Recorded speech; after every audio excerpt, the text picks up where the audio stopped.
Good morning, good afternoon, good evening, ladies and gentlemen, wherever you may be in the world. I'm Sarah Jane. This is Thoughtful Nuggets and Pearls on Gift of Healing TV. And the topic for this little program is self-preservation. So let's start in respect of what do you consider to be self-preservation? Well, let's start on a physical level.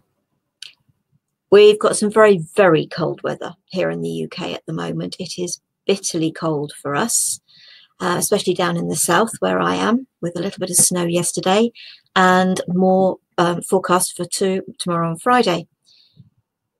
Self-preservation in that respect would be staying in, keeping warm, especially if it gets very thick snow, icy. Don't drive, and preferably don't walk on the pavements either, because there's likely to be an accident or a slip up. That's a form of self-preservation. If the weather is really, really, really hot, then don't be out in it for too long. The weather works both ways. It's self-preservation.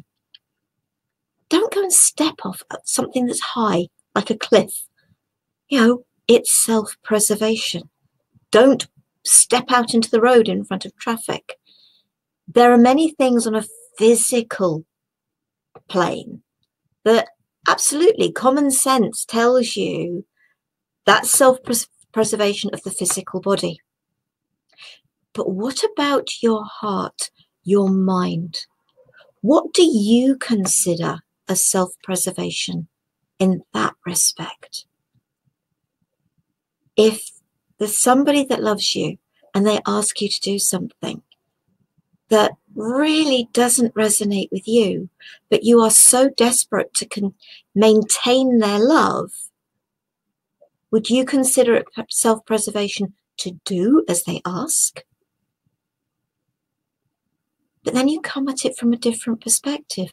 You are going against what feels right for you.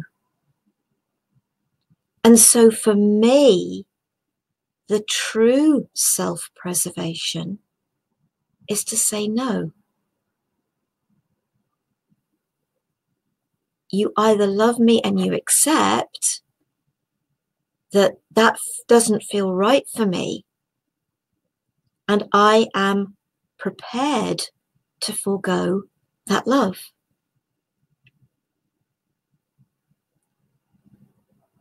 When you do things that go against you,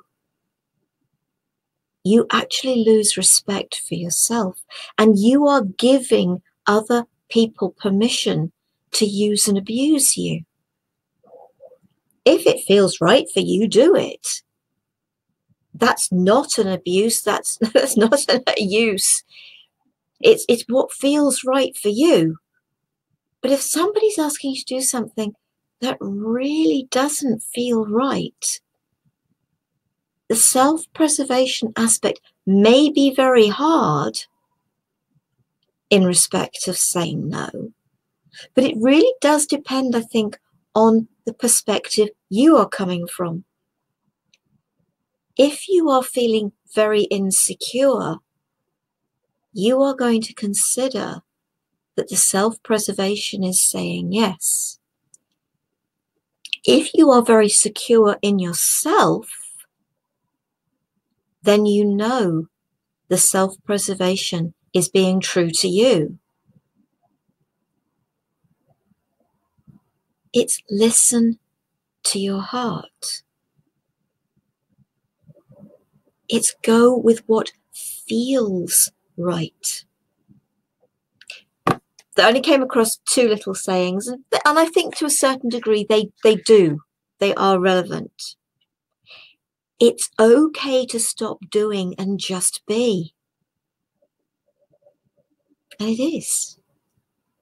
It is okay to say, I'm taking a break. Whatever that break is, you take it. I am going to just be with me. Whether that's out for a walk, whether that's a nice hot bath, whatever it is, The time with yourself, that peace and quiet, that just being, is a form of self-preservation. I love space to myself, being able to relax, being able to unwind, not having to think about other people. But I do, and I have learnt, when something feels wrong to me, to say no.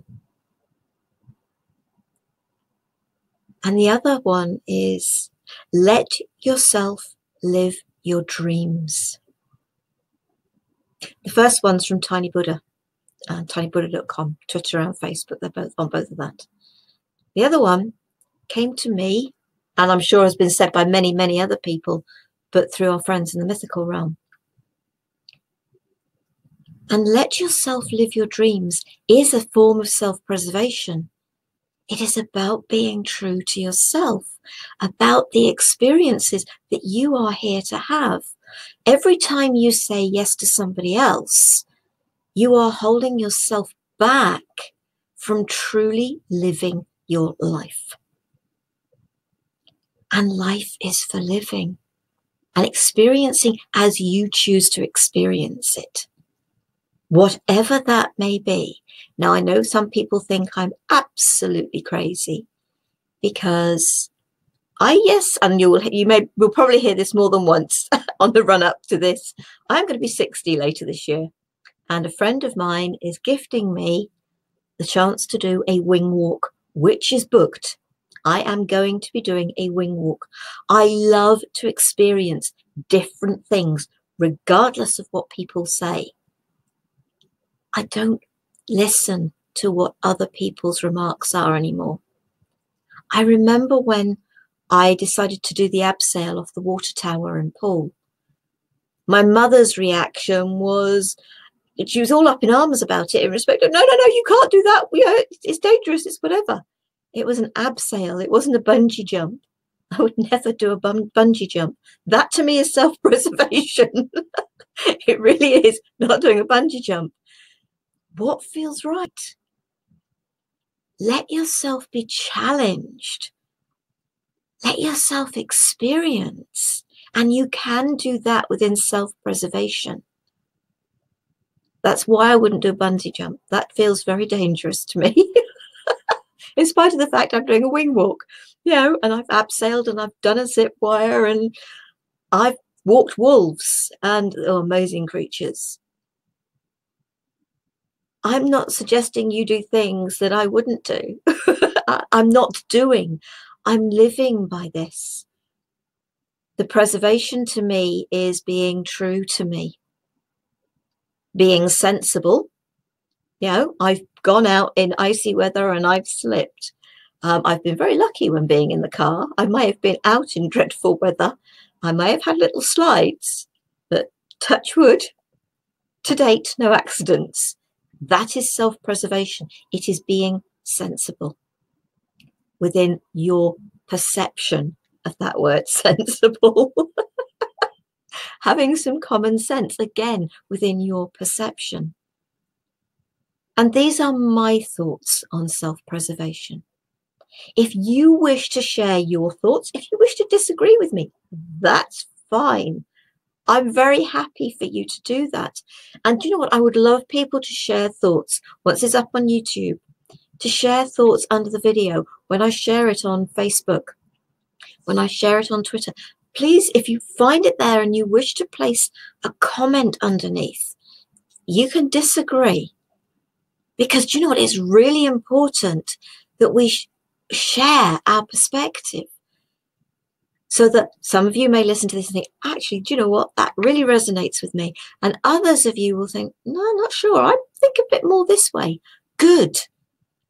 And I hope you will share that, because it is really important, because there will be people who hear your perspective on it and who will think, yeah, actually, I like that. And there'll be others who will hear mine, and there'll be others who hear both of us and don't like that, because there's another one out there.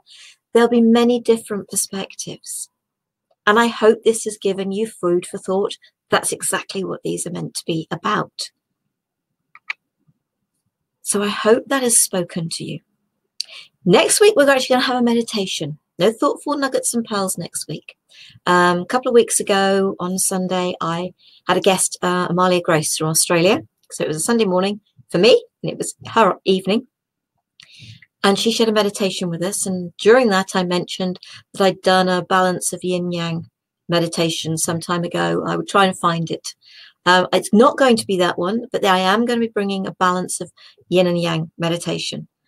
That's Wednesday evening, UK time, next week. And then the following week, we are actually being joined by David McLeod for the third in the Life Mastery series. So I hope you will join us for that. There will be another Thoughtful Nuggets and Pearls this month. And that's going to be on the 21st, when life is falling apart.